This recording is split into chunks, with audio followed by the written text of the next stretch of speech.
Para muitas pessoas, adquirir um veículo é um dos maiores sonhos de sua vida.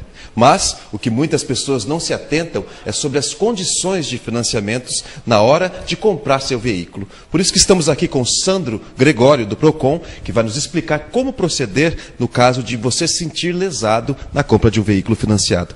Sandro, como que a gente pode proceder numa situação como essa? Bom, Márcio, é o seguinte, primeira coisa que o consumidor deve estar atento é o seguinte, é fazer o consumo de forma consciente. O que significa dizer o seguinte, que se você vai adquirir um veículo, você tem que verificar primeiro a sua capacidade de endividamento e qual a necessidade de fazer essa dívida e para que você vai utilizar esse veículo. Isso é uma coisa emergencial, necessária, né? Aí, a partir desse momento, você faz o contrato e faz o financiamento.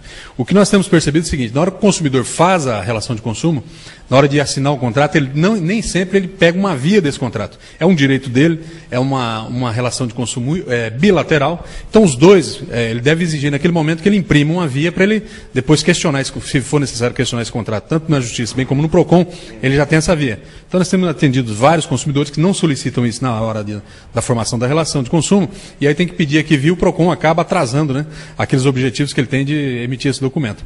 Então, o consumidor deve estar sempre atento e seguir essas orientações, que com certeza vai ser uma relação de consumo mais segura.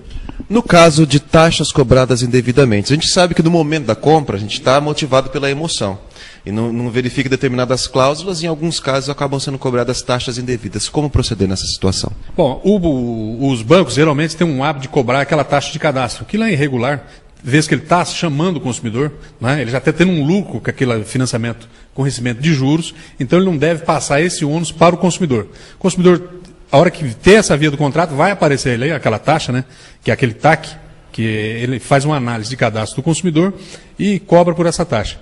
Então o consumidor deve trazer no Procon ou mesmo na Justiça, no Juizado Especial de Pequenas Causas, e entrar com um processo para requerer a devolução desse valor, que é irregular, né, por óbvio que o banco, o mínimo que ele tem que fazer é analisar o cliente antes de aceitá-lo como cliente e não deve custar cobrar dele essas despesas relativas a esse cadastro que ele faz. Em relação a comissões que são repassadas para garagens e outras empresas com veículos, ela é permitida ou não?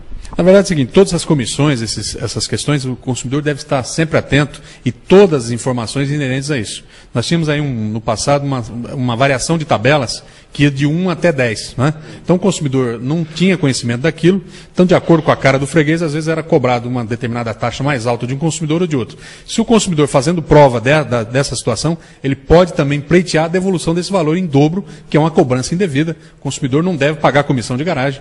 A garagem tem o lucro com a venda do veículo, né? A comissão que tradicionalmente ele já recebe, que é sobre o preço, e o banco tem que lucrar sim com os juros, que é relativo ao financiamento. Qualquer outra coisa diferente disso é ilegal e o consumidor deve buscar os seus direitos e buscar o ressarcimento disso. De qualquer forma, a precaução é sempre o melhor remédio. Ser cuidadoso, analisar bem antes de fazer, para que não tenha prejuízo. Sem dúvida. Aquele contrato que se forma é conhecido como um termo de adesão. Enfim, o consumidor não tem a opção de discutir as cláusulas daquele contrato. Só que sempre com o contrato em mãos, ele pode colocar isso sob o crivo da justiça e buscar uma anulação de alguma ou outra cláusula que está lhe causando dano ou que onerou, né, sobremaneira o contrato. Então o consumidor deve ficar atento, exercer os seus direitos, que só dessa forma ele vai corrigir o mercado e que fique bom para todos os consumidores.